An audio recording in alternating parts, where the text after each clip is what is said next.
Imagine waking up to a world on the brink of a nuclear war, World War III. Is it a possibility? The thought is chilling, isn't it? Yet, it's an idea that has crossed the minds of many. With growing global tensions, the concept of a third world war doesn't seem as distant as we'd like it to be. The implications are enormous, and the aftermath, unthinkable. The threat of a nuclear war, although not imminent, remains a possibility. But what would that look like? Let's dive in. Now let's delve into the stark reality of nuclear warfare. What are we really facing? Nuclear warfare is a terrifying prospect, a fact that's been ingrained into our collective consciousness since the bombings of Hiroshima and Nagasaki in 1945. These events marked the birth of the nuclear age, and since then, the world has seen a proliferation of these deadly weapons. The destructive power of modern nuclear weapons is exponentially greater than those used during World War II. To put it in perspective, the bomb dropped on Hiroshima had a yield of about 15 kilotons. Today's weapons? They can reach up to 50 megatons. That's over 3,000 times more powerful. Currently, there are approximately 14,000 nuclear weapons in the world. 9 countries possess these arsenals, with Russia and the United States holding the majority.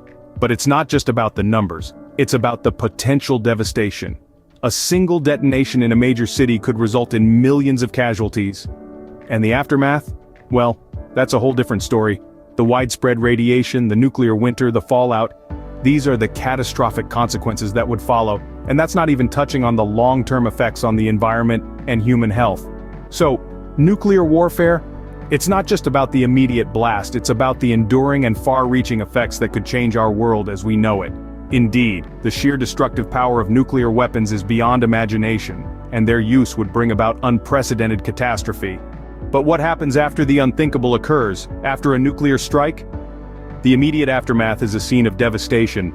Buildings shattered, infrastructure crippled, and the environment irreversibly damaged. The blast shockwave would flatten structures for miles, while the intense heat would ignite fires, potentially leading to a firestorm. But it's not just the immediate vicinity that feels the impact. The radioactive fallout, carried by the wind, can affect regions far from ground zero. This fallout can contaminate water supplies, crops, and livestock, leading to a long-term health crisis. Those fortunate enough to survive the initial blast would face a future fraught with challenges. The acute radiation sickness that follows exposure to fallout can lead to nausea, weakness, hair loss, and, in severe cases, a painful death. Even if they escape this fate, survivors would be at an increased risk of developing cancer and other diseases later in life. Then, there's the concept of a nuclear winter.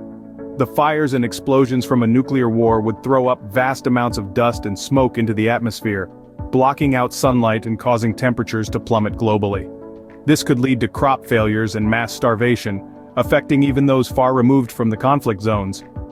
A nuclear strike would not just end lives instantly, but also lead to a prolonged period of suffering and devastation. The aftermath of a nuclear strike is a grim reminder of why we must strive for peace and disarmament.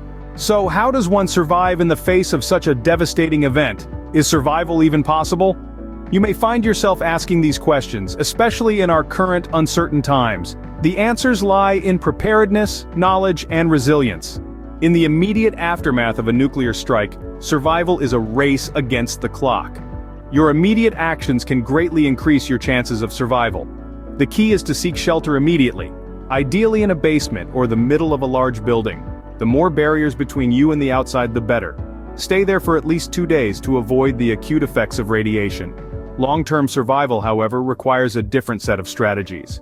This includes stockpiling food, water, and medical supplies, and creating a radiation-free space in your shelter. Knowledge about radiation sickness and how to treat it is also crucial. Make sure you know the symptoms and have access to potassium iodide, a common treatment. Lastly, mental resilience is just as important as physical preparedness.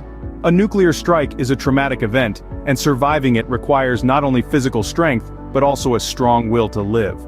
This is where knowledge can be empowering. Understanding the situation, knowing what to do, and having a plan can all help maintain your mental strength in such a dire situation.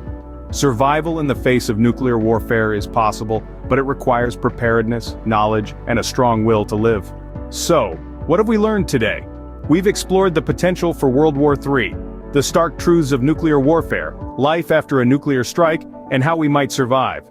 While World War III is not a certainty, understanding the realities of nuclear warfare and being prepared for the worst is crucial. Remember, knowledge is power.